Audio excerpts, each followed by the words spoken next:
Can everyone hear me okay? Yeah, that works. Awesome. Thanks for being here, fellas. Thank you. Thanks for having me. This is an awesome space.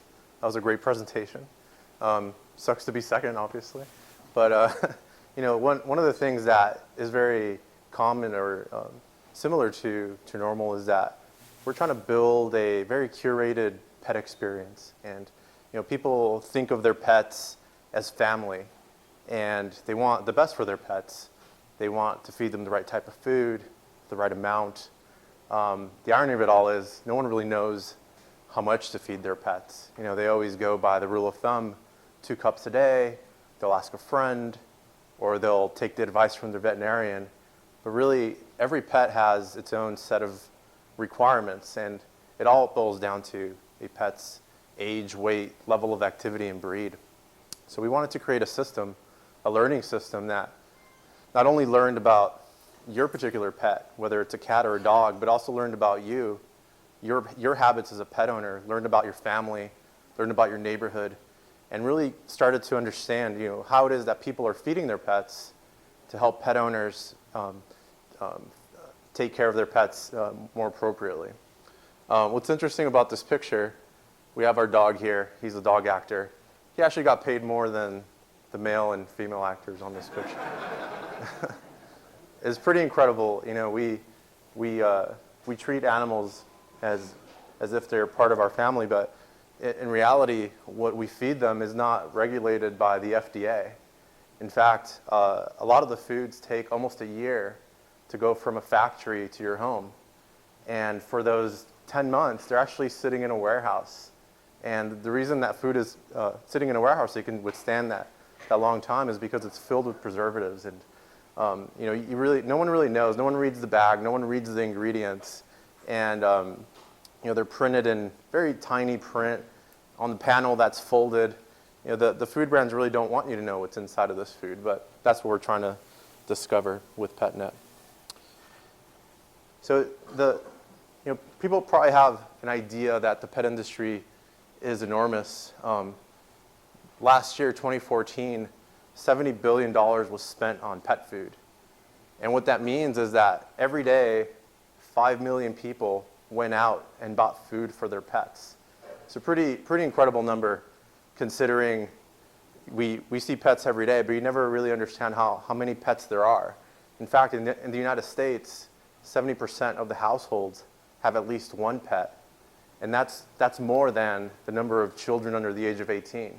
So if you look at it from that perspective, you walk past an elementary school or a high school, there are actually more pets in that neighborhood than there are children. And that's also just about the same number of automobiles that are in the United States. So you try to get some perspective as to how many pets there are in the United States, just as many cars, right? And this trend continues throughout the world. There's 15 countries in the world that are pet-loving countries. In the United States, dogs rule. Cat people, don't hate me, but it's 40-60. And people that have dogs, they have more than one in general. In other countries, cats rule, and in some countries, fish rule. But we're just focusing on cats and dogs. If you look at the numbers, these 5 million pet food transactions amount to $192 million in daily pet food sales. So as we were trying to build our business, give you a little background on me, I used to build drones, not the little small ones that you see on TV, but the really big ones that you see crashing over Afghanistan, spy planes. Some of the aircraft I helped build were weaponized. They're incredibly sophisticated systems, fully autonomous. There's no one in the back controlling with the stick. You give it a mission, it learns, it goes out and executes that mission. And the nice thing about our core team, is that we're very focused on automation. Data acquisition, collecting data through sensors, having a distributed sensor system. That's what we're experts at. That's our DNA at the core. So we're very much software people. But to run software, you need hardware. Taking the Apple playbook, it's really about the customer journey. They're not trying to sell you a piece of hardware. They're trying to sell you an experience. And that experience has many touch points. just looking at our customer journey, we have 168 touch points where we interact with the customer. And the question is, who's the customer? Is it the pet owner? Is it the pet? We don't know. We think it's both. So we actually design our user experience around two users, the pet owner and the pet. Our app that you can run on a mobile device is meant for human interaction, but the physical devices, which I'm going to show you next, are meant for pet interaction. So we developed a lot of interfaces around pets and how humans can interact with those pets. So it's pretty interesting concept. We've never before in our other businesses had to deal with this kind of complexity when dealing with user experience.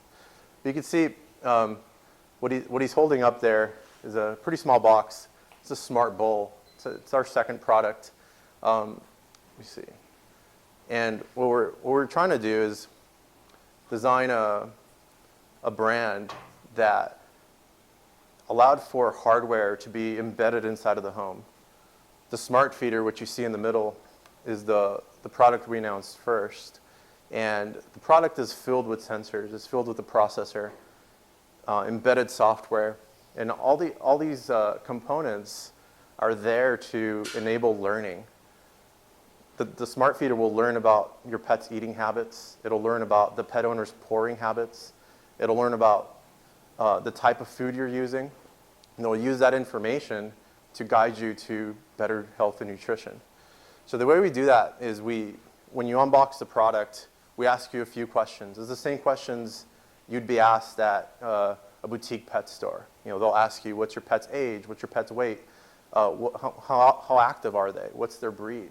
So we take these same inputs and we feed them into software. The software was designed by a pet nutritionist. And we basically took his insights, his techniques, and quantified them. And with that, along with some pretty clever learning algorithms, we're able to take input in real time and really learn about what you as an owner are doing on a day-to-day basis.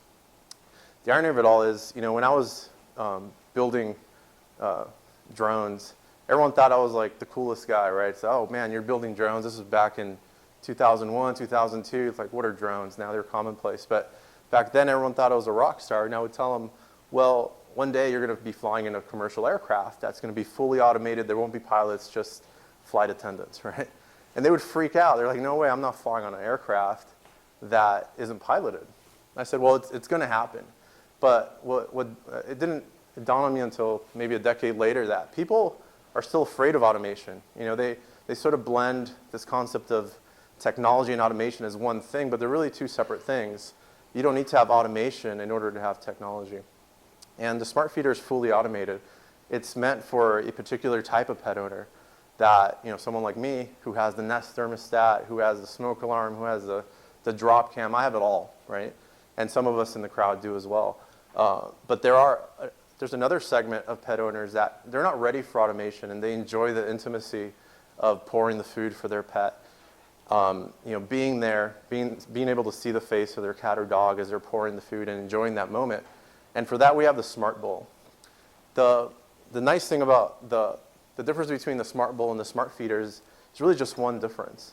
You as a pet owner are pouring the food. So you have the option of choosing between two configurations. One configuration that gives you that same experience you currently have in pouring the food, and the other configuration that allows you to create automated schedules and remote feeding. So both systems provide the same type of capability. They both learn about your pet. They both guide you to the appropriate recipe for your pet. They both let you know exactly how much food you should be pouring your pet. Most people tend to over pour. Most people tend to choose the wrong type of food. The awesome thing about it is that both of the feeders also keep track of how much food you have in your home. So it keeps track of your home inventory. So as you're running low on food, you don't have to remember to go to the store and buy more food.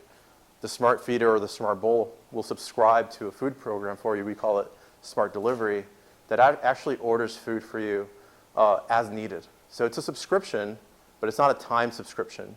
So you don't build inventory in the home, which is one of the major pain points as to why people cancel subscriptions, because they build too much inventory. I'm one of those people. I have a wall full of toilet paper from Amazon.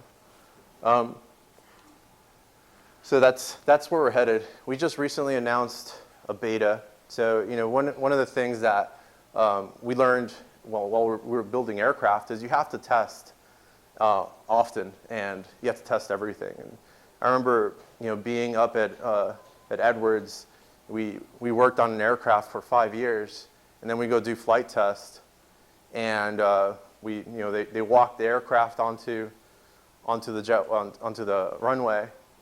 They turn it on, they move it 2 feet, test is over. Okay, let's go analyze the data. That was the test. And it's interesting because these systems are so complex, you want to make sure that everything's functioning properly. And with our system, we actually have 17 different pieces to the system.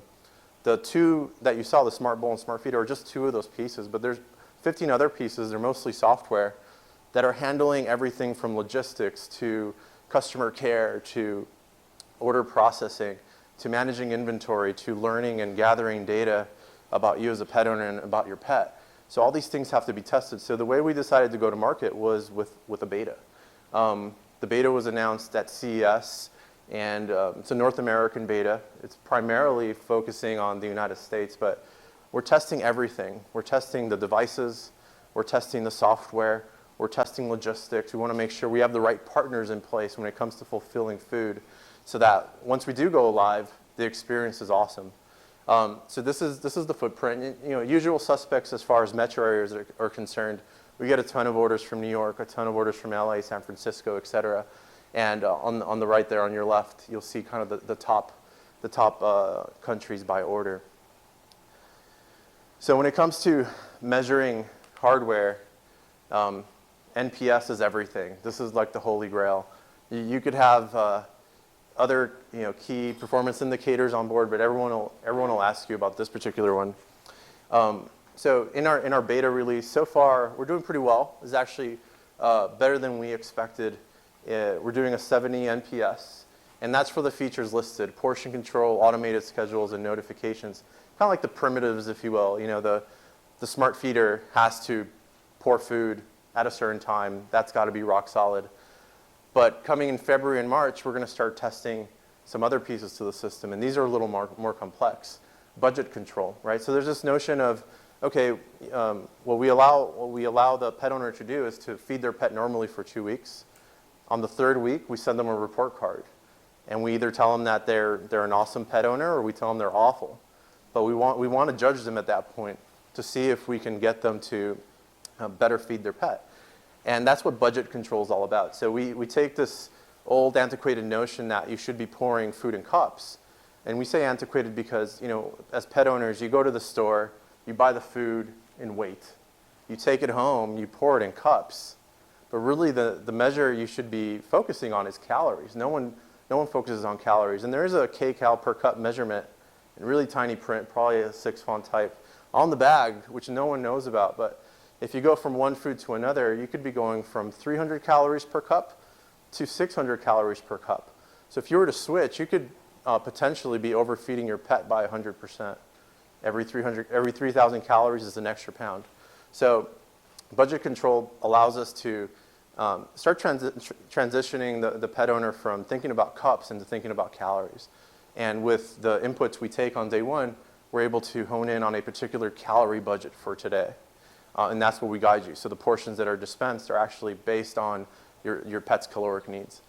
Food recommendations, pretty neat. Again, people don't look at the ingredients, and you're not supposed to look. That's why it's all hidden. But there's some pretty harmful ingredients in pet food. You have preservatives that are known to cause cancer among pets. You have food coloring that do just as harmful things to your pets. And then there's endemic compatibility. You may have a dog who's most compatible with fish, but you've been feeding him chicken your whole life because that's what your grandma told you to do, right? And what we try to do is look at the pet's lineage and say, okay, endemically, they were from this particular area. You should be feeding him a chicken protein or a fish protein, whatever the case may be. The food recommendations piece, we don't enable until the 2nd month. When we think about user experience, it's about building trust, right? You have this machine that's handling something you thought you were doing right this whole time. Really, you probably aren't. So what we try to do is first guide you to appropriate portions, and then 2 months later, we guide you to appropriate food choices. The food choices, we don't make our own food. what we do is we have the world's largest pet food database. We've collected data over the last 2 years on every food brand known to man, and unfortunately, every day there are new foods, so we have about 80% coverage throughout the world. But we know everything from the brand to the parent brand, to the recipe, to the ingredients, to the composition of proteins, fats, harmful ingredients, et cetera, and we use that information to educate you. So that's what food recommendation is all about. And the last piece here is food delivery. So this is the part I find most interesting, is the ability for you as a pet owner to not have to worry about going to the store. It just arrives at your door. You don't have to place an order. The food is charged to your Apple Pay account on your iPhone, and you can go about your merry way and focus on loving your pet and having that relationship. So, as I always talk about this when we talk to other startups, is when you're raising capital, you really have to break it up, because there's different parts to this, and we know how to make things. We're actually a pretty light team. We have 16 people. And when we started, it was just 3 of us, and we were able to build a prototype, write software, all that stuff with those 3 people. And then when it came to mass manufacturing, it was a big wrench. Like, the system stopped, we were screwed. We actually sought out the help of Bolt. Chris is back there somewhere. And they helped guide us to mass manufacturing, which is a big, fairly different process for design, which I'm sure you guys are aware of. But that requires a significant amount of money. So now as we go from our seed round to our A round, when we talk about expansion, that's how we phased out the fundraising. So it's been quite a journey. As I mentioned, our beta program was announced and is sold out. We have 16 employees. We're looking at 5 retail opportunities this year. We'll likely just go with 2 of them. We have 8 food partnerships. One of the things we're trying to enable is to get rid of the middleman. We don't want that 12-month cycle between food factory and home. We want it down to 3. So we want your pets to have the most fresh food. And we have some marketing partnerships with some pretty cool companies like Nest and Dog for Dog, Cat for Cat. Kind of give you evidence of where we are globally. We've gotten orders from 88 different countries, so it's quite a global opportunity when it comes to that respect. I'm going to regret this, but I'm addicted to texting.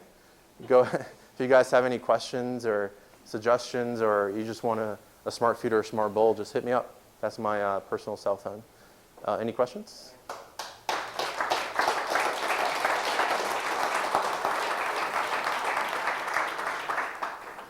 got time for a couple of questions, and then you can text your heart away. You go ahead. Yes, you showed up with bootstrap on it before. How did you first market factors and literally have a limited number of room and So we actually started, sure. So the question is, how did we build customer traction during the bootstrap phase? So we actually started with crowdfunding. It's one of those paths that makes a lot of sense, or you think it does. And we got quite a bit of orders through crowdfunding. The press sort of continued, and we still continue to get orders even though we don't pay for marketing. So it's one of those things that if you have a market that's big enough, that's relevant enough, you'll continue to get orders despite of not having a marketing budget.